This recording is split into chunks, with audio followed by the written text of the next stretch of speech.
Hello Pre-K family, it is your favorite Pre-K lead, Ms. Buckner Jackson, here with another Pre-K video. Hey Pre-K family, it is your Pre-K lead, Ms. Buckner Jackson, here with another Learning Center video. So today, we're going to be talking about our favorite thing to do, which is learning centers, right parents? But we're going to be talking about how to create another learning center using a different thing. So they're not going to be the same as the ones we've already done before. It's going to be a different topic, but the bones are going to be the same because they're just good. You know, if it's a good thing, let's just continue doing something good instead of having to think about reinventing the wheel. So you're going to need my favorite things: copy paper, markers, and you are going to need some manipulatives. Now I'm not going to show you because they're going to change. So you're going to see them as we go along. So let's jump right into the video and let's build that center. All right, so we're doing our center. We're going to start off with my favorite thing, which is our box, our 4-square box. After we do our 4-square box, we're going to go ahead and get a pen and we're going to write our titles.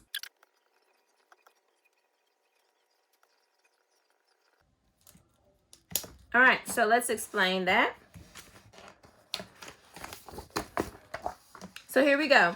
We have the color, find the color, make a story with the color, and draw a picture using the color.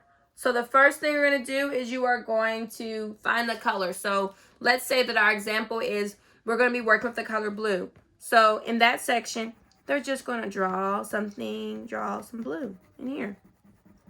Now, if you are in Miss Jackson's class, you should know how to spell this color, and this is blue. So for those students, you are going to tell your mom how to spell blue, because in Miss Jackson's class, we know how to spell the color blue because we have learned that for a very long time. So you'll be able to draw a color block, and then you're going to also spell out blue because I know you know how to do that. The next thing you're going to do is you are going to do a hunt around the house, and you are going to find something in the house that's blue, and you're going to put it in that box. Okay, I found some blue bubbles and I'm going to put that in my find the color. Next, you're going to make a story with the color. So we can say I went outside and I saw the blue sky, and I decided that while I was outside, I was going to throw a blue ball. So I'm just making a story with the color blue. The last thing I'm going to do is I'm going to draw a picture using the color. So maybe I'm going to draw the sky. The sky is nice and blue, and I went outside, and maybe there's also some flowers out there, and I want my flower to be blue. Now you can add some different colors in there besides blue, but blue has to be a must color in the actual activity.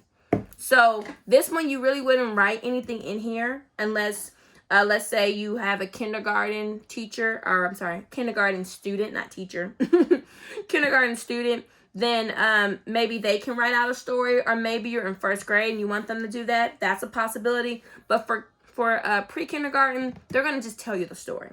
Now, if you're in Miss Jackson class, you can record it and send it to me. That would be great. So you can get that full credit. Or you can just say, I did it. I'm going to trust you.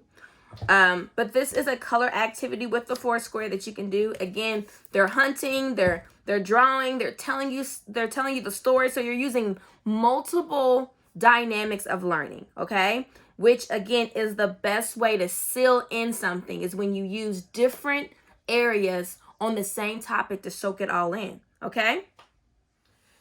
All right, so it has been so much fun creating the center with you. I'm gonna go ahead and clean all this up. But I hope that you learned something. I hope that you're able to do this at home. As always, I always recommend that you make a copy of it so that you can do this more than one day. Or maybe you have more than one child that you want to do it with. But I always recommend making a copy. If not, then you can rewrite it each and every time if you don't have access to it. That's totally understandable. But this is a way that you can continue learning while we're in this online experience. As always, I'm so glad that you joined us. Don't forget to check out the other learning videos, and please stay safe. And remember to come back for your online learning experience. It's been your favorite Pre-K lead, Ms. Buckner Jackson, signing off.